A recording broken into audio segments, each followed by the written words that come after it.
Hello friends, good afternoon అండి. ఈరోజు railway Koduru వచ్చాను నేను. రైల్వే కోడూరులో ఒక హాస్పిటల్లో ఇట్లా కర్టన్స్ ఇన్స్టాల్ చేశాము. చాలా అందంగా ఉన్నాయండి అసలు కర్టన్స్.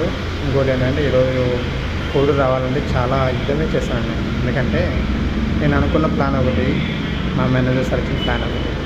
నేనేమో ఈరోజు కడపలోనే ఉండి వర్క్ అంతా చేసుకున్నాము, ఫినిష్ చేద్దాము. వర్క్ ఫినిష్ చేసిన తర్వాత హ్యాపీగా ఈరోజు మధ్యాహ్నం ఇంటికి వెళ్ళి అమ్మ వాళ్ళేమో హ్యాపీగా ఇంట్లో బిర్యానీ చేశారు, తిండిగా ఆగిపో అని చెప్పారు. కానీ నేను అనుకున్న ప్లాన్ బట్టి మా మేనేజర్ సార్ నా బిర్యానీ లాక్కున్నారు. అయ్యో అదేంటి బిర్యానీ లాక్కున్నారంటారా? అంటే నేను ఇక్కడికి వద్దాం అనుకున్నప్పుడు అంటే నాకు ప్లాన్ లేదు కదండి, కోర్టు రావాలని ప్లాన్ లేదు కదా, కడపలో ఉంటాను కదా అని చెప్పి ఇంట్లో వాళ్ళు చెప్తే సరే అన్నారు. తీరా ఇక్కడ చూస్తేనేమో నేను కోడూరు వచ్చేసాను. అక్కడేమో నా బిర్యానీ ఏమో వేస్ట్ అయిపోతుంది కదా, దానివల్ల నేను తినలేదంటే బిర్యానీ అది మా సార్ తిన్నట్టే కదండి. అందుకే జోక్గా అన్నాను, సీరియస్గా కదనుకోండి. మా సార్ చాలా మంచోడండి. ఈరోజు అనుకున్న ప్లాన్ బట్టి